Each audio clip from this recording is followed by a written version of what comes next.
Boker Tov, Shalom Aleichem, j'espère que tu vas bien. On est vendredi, veille de Shabbat, quel kiff, Shabbat arrive. Depuis Motzei Shabbat, j'attends Shabbat. Demain, Shabbat Be'ezrat Hashem, ça sera la Hiloula de mon Rav, Rav Gershon Livman, Zecher Tzadik Vekadosh, Livracha, on l'a appelé Rabbeinu. À partir de ce soir, Be'ezrat Hashem, c'est Rosh Chodesh Nissan, aujourd'hui c'est veille de Rosh Chodesh. À partir de Rosh Chodesh Nissan, pendant tout le mois, on n'a pas le droit de monter au cimetière. À partir de Rosh Chodesh Nissan, on fait Birkat Ha'ilanot, la prière des arbres. Alors, c'est bien de faire la prière des arbres le premier jour du mois de Nissan. Et cette année, ça tombe Shabbat, Rosh Chodesh, Shabbat HaChodesh, la totale. Alors, ça serait bien de faire Birkat Ha'ilanot demain, toute la synagogue ensemble, Be'ezrat Hashem, évidemment dans un endroit où on peut porter les Sidurim. Ou la synagogue, il faut qu'elle achète des arbres quelque part, qui a des bourgeons, et les ramène à la synagogue pour qu'ils puissent faire la prière dessus Shabbat, demain, Be'ezrat Hashem.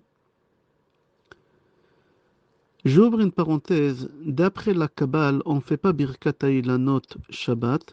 Il y a plusieurs raisons d'après la Kabbale, parce qu'on ne fait pas Birur Nefash et Neshamot. Je referme la parenthèse. Nous, on n'est pas des kabbalistes, alors ça ne nous concerne pas. C'est bien de faire demain Rosh Chodesh, Shabbat HaChodesh, avec les habits des Shabbat, faire la prière des arbres. Ça serait bien que les femmes aussi y participent. C'est pas obligé. Et on commence aussi pendant 12 jours, à partir de demain, à lire Parashat HaNesi'im. Et pendant tout le mois de Nissan, on ne fait pas de Tachanunim. Et on va commencer la paracha. La paracha qu'on lira Be'ezrat Hashem, c'est Shabbat. Elle s'appelle Parashat Tazria. Dans la paracha, il y a 67 psukim. Il y a 7 mitzvot. 5 mitzvot positives, c'est ça, et 2 mitzvot négatives. On fera sortir 3 sifrei Torah demain à la synagogue. Parce que c'est Shabbat HaChodesh, c'est Rosh Chodesh. Et on va lire la paracha de la semaine. Le premier Sefer Torah, il y a 6 personnes qui vont monter, on lira la paracha de la semaine. Deuxième Sefer Torah, il y a une seule montée pour la paracha de Rosh Chodesh ou Beyom HaShabbat, Shene Kevasim. Et troisième Sefer Torah, on lira là-bas, une seule personne y monte et on lira là-bas la Haftara, le Maftir, et il va lire Parashat HaChodesh, qu'elle se trouve dans Sefer Shemot, Parashat Bo. Rashi, dans le premier pasuk de la Torah dans Sefer Bereshit, il dit au nom de Rabbi Yitzhak que la Torah, normalement, elle devait commencer ici dans la paracha, dans Parashat Bo, Shabbat HaChodesh, où on lit, c'est là-bas que la Torah, elle doit commencer. Pas par Bereshit, bara Elohim et Hashamayim et Haaretz. Pourquoi? Il donne une raison. Parce que si tu prends la Torah, la première mitzvah qu'Hachem il a transmis à Moshe Rabbeinu, c'est dans Parashat HaChodesh, Parashat Bo. Hachem, la première mitzvah qu'Hachem il nous a donnée à travers Moshe Rabbeinu, c'est Parashat HaChodesh, Shabbat HaChodesh, on va l'appeler aujourd'hui. C'est quoi cette mitzvah? On va expliquer tout à l'heure. Dans Sefer Bereshit, jusqu'à Parashat Bo, il y a 3 mitzvot.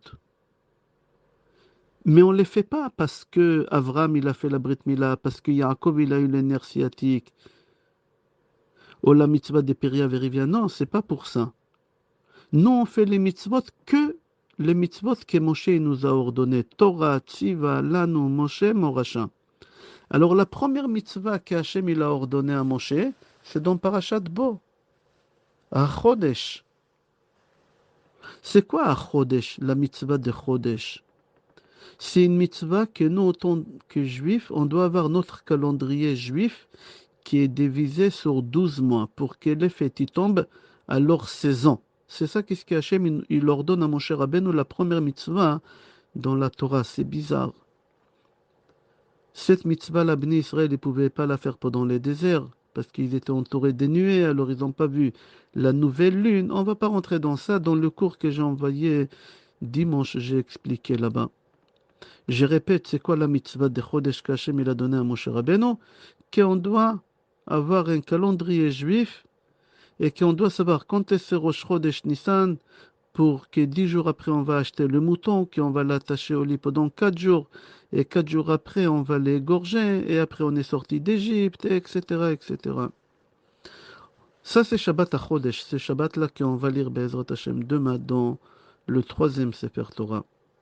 On va revenir à notre paracha. Le contenu de la paracha, paracha Tazria, on va parler là-bas des lois de l'impureté d'une femme qu'elle ramène un bébé au monde, de l'impureté de celui qui a, chas v'shalom, la lèpre dans le corps, dans l'habit ou dans la maison. Après, on va voir les lois de lépreux, comment il doit se comporter, et on commence à faire le résumé de la paracha. La paracha, elle commence avec des lois qui concernent la femme qu'elle vient d'accoucher. Et la Torah, elle dit quand une femme, elle accouche Zachar, marque Zachar Zain, Chaf Resh, on doit lui faire la Brit Mila au 8e jour. Tu vois, nous on fait la Brit Mila parce que dans notre paracha, Moshe il nous ordonne, pas parce qu'Avraham Avinu il a fait la Brit Mila. Je referme la parenthèse. Je répète, une femme qu'elle amène au monde un Zachar, un garçon, elle doit lui faire la Brit Mila au 8e jour, et cette femme, elle est impure pendant 7 jours. Pourquoi 7 jours? Parce que Zachar, la première lettre Zain, c'est la 7e lettre dans l'ordre alphabétique en hébreu. Et après, au 7e jour, elle va se tromper au migvé. Et elle va attendre 33 jours avant de pouvoir consommer des sacrifices. Et après ces 33 jours, elle doit ramener un sacrifice, cette femme-là. Maintenant, si cette femme, elle a ramené au monde une fille, Nekeva, marque Nekeva, Nun, Kuf, Bet, Ha, Hei, cette femme, elle est impure 14 jours. Pourquoi 14 jours? Parce que la 14e lettre, par ordre alphabétique chez nous, Aleph, Bet, la 14e lettre, c'est Nun, Nekeva. Et après cette femme, elle se trompe au mikvé et elle attend 66 jours avant de pouvoir consommer des sacrifices. Et à la fin de ça, elle doit ramener le sacrifice d'une femme qu'elle ramène au monde. Le sacrifice qu'une femme elle doit faire quand elle ramène un bébé au monde, que ce soit pour une fille ou pour un garçon, c'est le même sacrifice. Elle doit ramener un mouton, le'ola, un mouton qu'on le brûle tout entier pour Hachem. Après, écoute bien, elle doit ramener ou un petit pigeon ou une tourterelle. Pourquoi? Ça s'appelle Korban Khatat, pour la faute qu'elle a fait cette femme. Je ne sais pas quelle faute une femme elle fait quand elle ramène un bébé au monde, la pauvre. Cette femme, elle a porté le bébé pendant 9 mois. Elle a eu des aigreurs, des brûlures. Et elle n'arrivait plus à dormir la nuit. Et après l'accouchement, elle s'est mise en danger de mort. Et on demande à cette femme de ramener un korban khatat, un sacrifice des péchés qu'elle a fait. On va avancer, on va expliquer Be'ezrat Hashem. On sait tous, c'est une règle, que Hachem, toujours il préfère quand on lui ramène des sacrifices, des oiseaux, toujours on doit ramener du tourterelle, et après l'autre sacrifice, si c'est des pigeons ou des petits pigeons, mais toujours il faut commencer par tourterelle. Et tu remarques ici chez la femme, on a dit qu'elle doit ramener un mouton, et après qu'elle a ramené le mouton, elle doit ramener ou un petit pigeon, et si elle ne peut pas, alors elle ramène une tourterelle. Je ne comprends pas, Hachem, il préfère toujours les tourterelles. On va répondre. Be'ezrat Hashem. On a dit que cette femme, elle doit ramener un mouton. Et si elle n'a pas de l'argent pour ramener un mouton, ça coûte cher. Alors c'est marqué qu'il est préférable qu'elle ramène 2 tourterelles. Et si elle n'a pas pour ramener 2 tourterelles, elle ramène 2 petits pigeons. Je comprends pas maintenant, tu changes. Tout à l'heure, la Torah, elle a dit quand elle ramène un mouton, tu ramènes d'abord un petit pigeon et après une tourterelle au cas où qu'elle n'a pas le pigeon. Là maintenant, il n'y a pas le mouton et elle doit ramener 2 tourterelles. Et s'il n'y a pas de tourterelles, elle ramène 2 pigeons. Pourquoi tu changes l'ordre ici? Nous, on sait tous qu'Hachem préfère toujours qu'on lui ramène d'abord les tourterelles. Et s'il n'y a pas de tourterelles, alors on ramène un pigeon. Pourquoi? J'aimerais comprendre. Remarque, quand tu ramènes un pigeon, S'il n'y a pas, tu ramènes une colombe. Mais quand tu dois ramener deux colombes, tu peux ramener deux pigeons. Quand ils viennent par seul, alors tu commences par un pigeon. Et s'il n'y a pas, tu ramènes une tourterelle. Mais quand c'est deux, toujours commence par tourterelle. Pourquoi? Pour la simple raison qu'une tourterelle, elle est fidèle. Et il se marie avec personne d'autre. Même si le mari ou la femme, elle meurt, il se remarie jamais, il refait pas sa vie, il reste fidèle. Il reste veuve ou elle reste veuve pendant toute sa vie. Le tourterelle, depuis qu'ils connaissent leur futur conjoint, ils restent fidèles à lui jusqu'à qu'ils vont mourir. Même s'il y a un qui est mort avant, l'autre il se remarie jamais, il reste fidèle. C'est pour ça que tu vas comprendre, quand on ramène un, alors tu commences par un pigeon, on va l'appeler une colombe. Pourquoi? Parce que si tu vas ramener une tourterelle, qu'est-ce qu'il va faire celui qui va rester seul, le pauvre? Il va plus jamais se remarier. Il va souffrir de quoi? Il va souffrir de quelque chose qu'Hachem il n'aime pas, la solitude. Hachem il n'aime pas la solitude. Hachem il dit non, non, non, même que j'aime les tourterelles, mais j'aime pas la solitude. Alors je préfère que tu me ramènes une colombe. Mais par contre, quand tu ramènes par deux le mari et la femme, alors commence par les tourterelles parce qu'il n'y a personne qui va souffrir. On prend les deux comme sacrifice. Pourquoi Hachem il aime les tourterelles? Qu'est-ce qui est Chas v'Shalom, Hachem il mange les tourterelles? Non. Parce que Hachem il aime quelqu'un qui est fidèle. Il y a beaucoup des hommes qui y croient. Ma femme elle doit être fidèle. Sinon c'est un très très gros péché dans la Torah quand une femme elle n'est pas fidèle. Mais moi l'homme, la polygamie, elle est autorisée et j'ai le droit. Tu te trompes sur toute la ligne, mon petit. Un homme qui n'est pas fidèle avec sa femme, Akadosh Baruch Hu, il est en colère et Hachem, il va régler les comptes. Et c'est pour ça Hachem, il préfère les tourterelles, parce que les tourterelles, ils sont fidèles. Mais la colombe, c'est pas comme ça. La colombe, dès qu'elle se marie, elle est fidèle et lui, il est fidèle. Jusqu'à la mort. Si quelqu'un meurt, ils vont refaire leur vie avec quelqu'un d'autre. Le tourterelle, c'est pas comme ça parce que Hachem, il n'aime pas la solitude et parce que Hachem, il aime les gens qui sont fidèles. Et là, maintenant, on comprend pourquoi deux tourterelles, alors c'est en premier. Et s'il n'y a pas, alors on ramène deux colombes. Mais quand c'est une seule, alors on commence par une colombe. Et s'il n'y a pas, parce qu'on n'a pas le choix, on ramène une tourterelle. J'espère que c'était compréhensible. Après les lois dans la paracha d'une femme qu'elle ramène un enfant au monde, la paracha elle développe les lois des tsarat, la lèpre. La lèpre c'était une maladie à l'époque. C'était une maladie pas mystérieuse, c'était une maladie spirituelle. On l'a pas eu depuis Baruch Hashem. Et dans la Torah c'est marqué, c'est lui qui aura la lèpre sur le corps, ou sur l'habit, ou sur la maison. Et il doit aller voir le Kohen pour que le Kohen y voit est-ce que c'est une vraie lèpre ou non. Si c'est une vraie lèpre, alors il doit enfermer, isoler, bidoud, et pendant 7 jours, et après il voit à nouveau, sinon encore 7 jours, pour voir comment la maladie elle se développe sur le corps, l'habit ou la maison.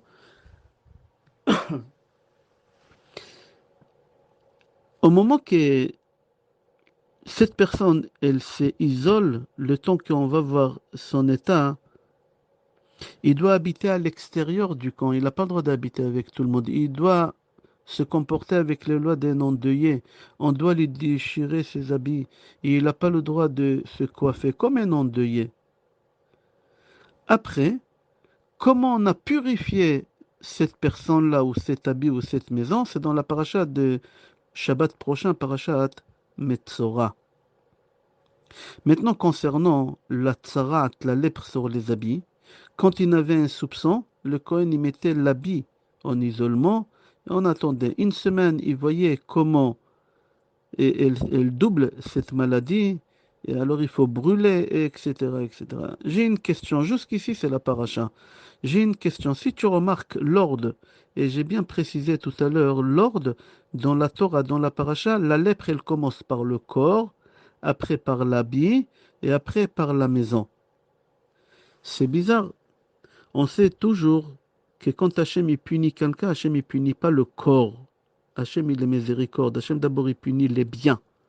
Et si la personne n'a pas compris le message, Hachem il punit le corps. Et ici, dans la paracha, c'est marqué que la lèpre, elle commence par le corps, après par l'habit, après par la maison. Mais c'est pas l'habitude. L'habitude de Hachem, toujours, c'est taper sur l'argent de la personne, sur le portefeuille, sur sa voiture. Pas sur le corps. Hachem, il est miséricorde. Il fallait d'abord marquer dans la paracha qu'Hachem, il tape à la maison, après l'habit et après le corps de la personne. Mais dans la paracha, tout est à l'envers. Pourquoi? J'ai vu une belle réponse, parce que Bnei Israël, quand ils étaient en Égypte, quand ils ont sorti d'Égypte, ils étaient dans le désert pendant 40 ans, ils n'avaient pas de maison. Ils n'avaient pas de pierres, ils étaient entourés de nuées, des nuées, 6 nuées ils étaient entourés. Alors, c'est pas possible que là-bas il y a la lèpre. Sur quoi tu veux la lèpre? Il n'y a pas de maison. Ah, tu me dis les habits alors? Les habits aussi, ils n'avaient pas. Avec les habits qu'ils ont sortis d'Égypte, ils ont resté avec elles pendant 40 ans. Les habits, ils poussaient avec eux. C'était un miracle. Alors c'est pour ça, pendant les 40 ans dans le désert, la lèpre, elle était directement dans le corps de l'homme. Pas à la maison parce qu'il n'y a pas de maison, pas à l'habit parce qu'il n'y a pas d'habit, etc. J'ouvre une parenthèse. Si tu remarques, d'abord Hachem, il tape la maison, après l'habit et après la personne. Dans la personne, il y a la neshama. L'habit de la neshama, c'est le corps de l'homme. Et la couverture du corps de l'homme, c'est l'habit. Et la couverture de tout ça, c'est la maison. Et on n'a pas le temps de développer pourquoi, à quoi j'aimerais arriver. Mais j'aimerais parler d'autre chose. On a encore quelques minutes avant de finir.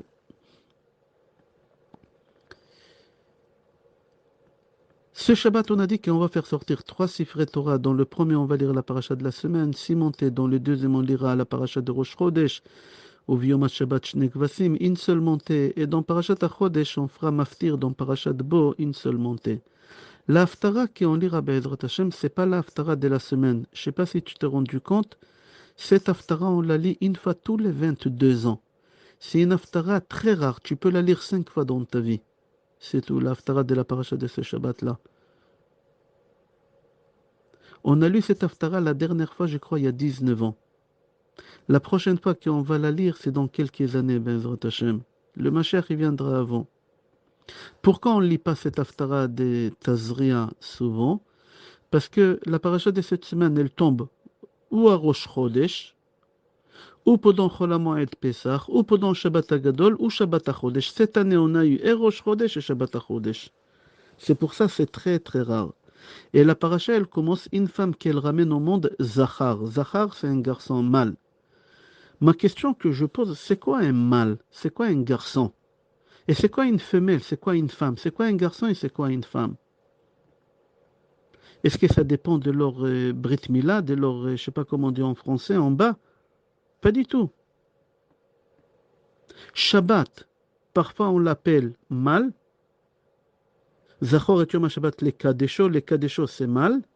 Et parfois on l'appelle femelle. Benu ou Ben Bene Israël, Ot Hi. Hi c'est femelle.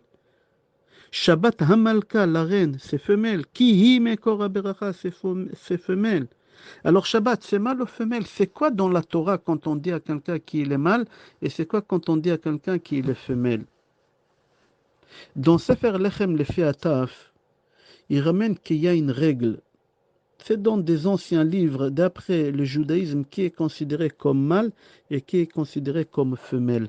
La règle est, tout celui qui donne, il est considéré comme mâle. On l'appelle mashpia. Et tout celui qui reçoit, le mouchpa, on l'appelle femelle. Ça ne dépend pas du sexe de l'enfant. Non. Celui qui donne, il est considéré, d'après la Torah, comme mâle. Celui qui reçoit, il est considéré comme femelle. Alors peut-être on aurait dit que Shabbat c'est femelle, parce que Shabbat elle fait que recevoir. On ne travaille pas Shabbat pour fabriquer de l'argent, et on utilise l'argent qu'on a fabriqué pendant la semaine pour Shabbat. C'est-à-dire Shabbat elle fait que recevoir. C'est erreur. Au contraire, Shabbat c'est mal. Parce que c'est marqué Ki mekor aberacha, la source de la beracha, elle vient de Shabbat. Quand tu manges le premier repas de Shabbat, tu auras la parnassa lundi, jeudi. Et pardon, dimanche, lundi. Deuxième repas des Shabbat, tu auras la parnassa mardi, mercredi. Troisième parnassa, jeudi, vendredi. Kihi mekor bracha, c'est-à-dire que Shabbat, c'est la source de la bracha, elle fait que donner sur les 6 jours de la semaine. Alors Shabbat, c'est mâle et pas femelle. La même chose, on peut poser la question pour un avrer kolel. Quelqu'un qui étudie toute la Torah, il fabrique pas d'argent, mais il fait recevoir des subventions. Alors peut-être on aurait dit sur un rave, sur un avrer kolel, qu'il est femelle parce qu'il fait que recevoir. C'est faux et archi faux. Comme ça il dit le Ben Ishraï, comme ça c'est rapporté dans Gemara Yoma. Dans Gemara Yoma, page Ain Aleph, il rapporte là-bas un pasuk dans Mishlei chapitre 8, pasuk 4. Alechem et Ishim Ekra. Vous, je vous appelle des hommes, des mâles. Qui, Amar Rabbi Birchia, Elu Talmidei Chachamim, ceux qui étudient la Torah toute la journée. Parce que, à première vue, on les considère comme femmes, parce qu'ils font que recevoir, ils ne fabriquent pas d'argent, ils étudient la Torah, mais en réalité, c'est eux, Osim Gvura Keanashim, c'est eux des vrais hommes, c'est des vrais mâles, ceux qui étudient la Torah. Parce que c'est eux qui donnent la bracha. Quelqu'un qui étudie la Torah, grâce à lui, tu manges un steak. Grâce à lui, tu as gagné autant d'argent. C'est lui qui ramène la bracha dans le monde et tu profites. Il fait que donner une histoire sur Rabbi Hanina ben Dosa. Il était pauvre. Toute sa vie, il mangeait que des carubes. Et c'est marqué dans la Gemara, Vekol haolam nizon ela bishvil Hanina beni. Et le monde entier, il est nourri grâce à qui? Grâce à Hanina. Lui qui était pauvre, il n'a rien fabriqué comme argent. Oui, mais lui, il ramenait la bracha, c'est lui qui a donné la bracha au monde entier. Maintenant, concernant Akadosh Baruch Hu, mâle ou femelle? Évidemment, mâle. Baruch ata, Adonai, ata, Hu avinu, Hu malkenu, Hu mosheenu, c'est notre Père, c'est notre Roi, c'est notre Sauveur, en masculin, tout est masculin. Tout celui, Chaz v'Shalom, qui dit qu'Akadosh Baruch Hu, il fait que recevoir des choses de nous, c'est quelqu'un qui est très très loin dans la Torah. Il est considéré comme un goy. Akadosh Baruch Hu, il fait que donner, Hu ha-mashpia, Hu ha-keter, c'est la couronne. Alors Akadosh Baruch Hu, Hu ha-mashpia, v'anachnu ha-mushpa'im. Akadosh Baruch Hu, c'est lui qui nous donne et nous on reçoit. Alors Akadosh Baruch Hu, c'est Zachar et nous on est Nekeva. Comme c'est marqué dans Shir HaShirim. Ra'aya. Et Akadosh Baruch Hu, on l'appelle Dod. Est-ce que c'est possible qu'un homme, il devient femelle? Oui. Quand une femme, elle donne la tzedaka, d'après la Torah, elle devient mâle. Et quand une femme, et quand un homme, il donne pas la tzedaka, il devient femelle. Dans Sefer Nefesh David, c'est rapporté qu'on comprend ça dans le pasuk, le premier pasuk de la paracha qu'on va lire demain. Isha ki tazria ve'alda zachar. C'est quoi tazria? Semence, sommet, semer. Tu prends des grains et tu sommes par terre et tu arroses et il y a des plantes qui sortent. Et comment on appelle la tzedaka dans la Torah? Zri'a. Zore'at tzedakot matzmiach yeshuot. C'est-à-dire c'est lui qui donne Zachar. Isha ki tazria, une femme qui elle donne, Yalda Zachar, c'est un garçon. On va s'arrêter là, on a dépassé des beaucoup. Je te souhaite tout d'abord Shabbat Shalom Mevorach, Rosh Chodesh Tov Mevorach Be'ezrat Hashem. Benissan Nig'alu, Benissan Atidin Li'Igael. À Nissan, Akadosh Baruch Hu nous a fait sortir de l'Égypte, Mitzrayim, Metzarim. Et Akadosh Baruch Hu va nous faire sortir de nos Metzarim, de nos Tzarot Be'ezrat Hashem. Et qui lui envoie Refoua Shlema à tous les malades en Eretz Israël suite à tout ce qui se passe là-bas. Et qu'Akadosh Baruch Hu protège tout l'âme Israël. Bisrout Shabbat, Shabbat Emilizrok, ou Refoua Krova Lavo, Amen. Qu'on entend des bonnes nouvelles, Be'ezrat Hashem, et que ce soit que dans la simcha, simcha, simcha, chanter, danser. J'espère que tu as écouté le cours de hier, jeudi, et je te conseille aussi d'écouter le cours de jeudi de la semaine dernière. Je t'embrasse, Shabbat Shalom, Chodesh Tov, Mevorach et Kol Tov.